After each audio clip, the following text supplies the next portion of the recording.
Just a second.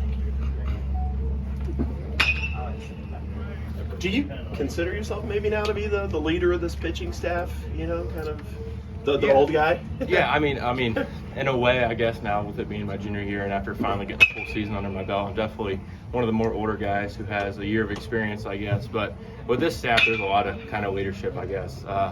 This junior class and the seniors we've got back, so it's pretty balanced all across the board. Caden says it's toughness over talent. Mm-hmm. What does he mean by that? Yeah, I mean, it's coming every day with a plan to get 1% better each and every day with everything you do. So it's just instilling that inside our minds throughout the whole course of the season. Caden also mentioned this kind of being a player-led team. What does that look like for you? Yeah, it's really, I guess, on the pitching side of things, it's holding all your guys to a standard, which luckily we have a great group of guys. So there hasn't been a whole ton of policing. It's all of us holding each other accountable, and we've set a standard amongst each other. Mack, how do you feel like your short time that you spent on the Cape this summer advanced your game and your pitches? Yeah, it was definitely a blessing to be able to play up there with some of the top talent in the country. Really, just anytime you get to play, you get to learn a lot, in-game stuff, in-game adjustments, so it was a great time. Go Cats, by the way.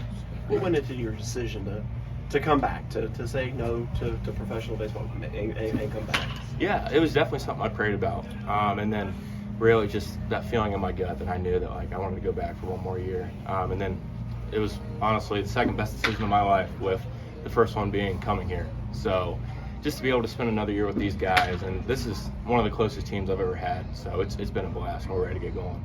Certain aspects of your game that you wanted to work on that sort of motivated you to come back? Yeah, I mean, definitely I think what stood out last year was the command aspect of things, and then with that came just throwing more fastballs. So that was kind of the two things that stood out that I wanted to work on this summer and this fall. And me and the coaching staff, that's kind of the plan that we laid out, and I felt like we executed it pretty well. So were you close at all to going pro, or did you always know in the back of your mind you're probably going to come back? There was a little bit there for a little bit, but I think deep down I knew I wanted to come back. What is the identity of this pitching staff going to be? Yeah, I think really kind of falls in line with the theme of the rest of the team, which is toughness. There's 22 guys on this staff, and when one guy's out there, you got 21 guys behind him. So, I mean, it's just, we're a close-knit group. So when one guy's out there, you've got this whole dugout behind you.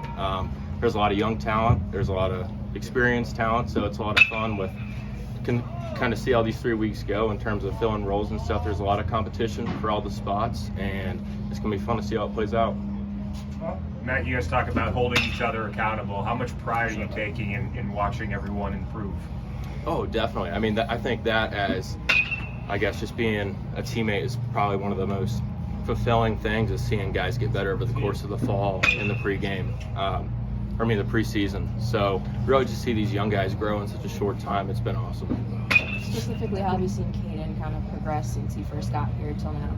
Yeah, well, he's always been an unbelievable talent, but I think for him it was just this fall with him kind of sitting out a little bit, seeing him grow, I guess, in terms of a teammate, where one of the toughest things in the game is when you have to kind of sit and watch, but each day he brought so much energy. So I'm really proud of Caden.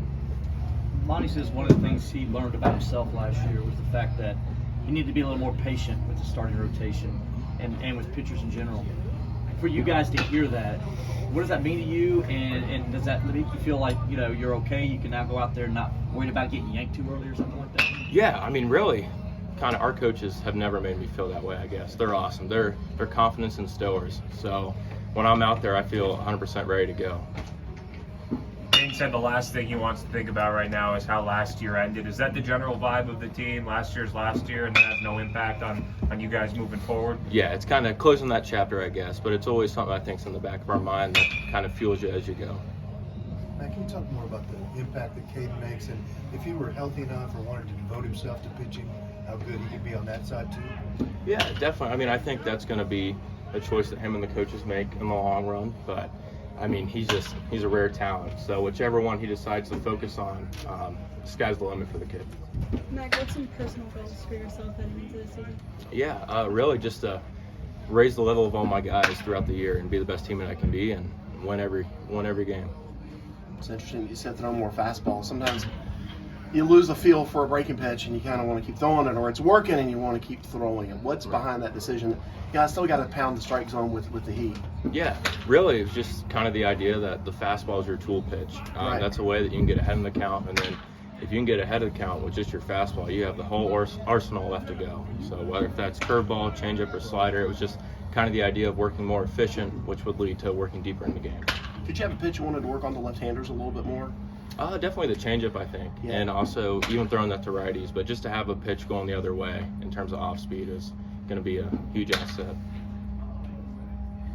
Go ahead. I was just gonna ask what you've seen from Monty since the end of last year, and have you seen any changes? How do you handle maybe the way things went last year and into this year? Yeah, he's handled it awesome. Monty's always been amazing. He's one of the best coaches I've ever had.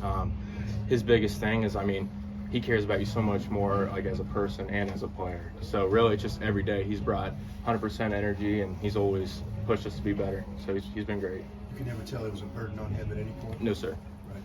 Monty mentioned one of the biggest things you guys need to do as pitching staff is keep teams in the ballpark. So all the home runs you guys gave up last year. What do you think contributed to that, and what's the key to being better in that aspect? Yeah, I think that comes back to a lot of just the things with pitching is working ahead early. I don't know if it's maybe a constant theme with other guys, but getting ahead with the fastballs early to where you can put them away with the off speed. But I think it just comes down to working ahead and then controlling the count, not having to work from behind and giving up good pitches to hit. No. So. Anything else for Mack? All right.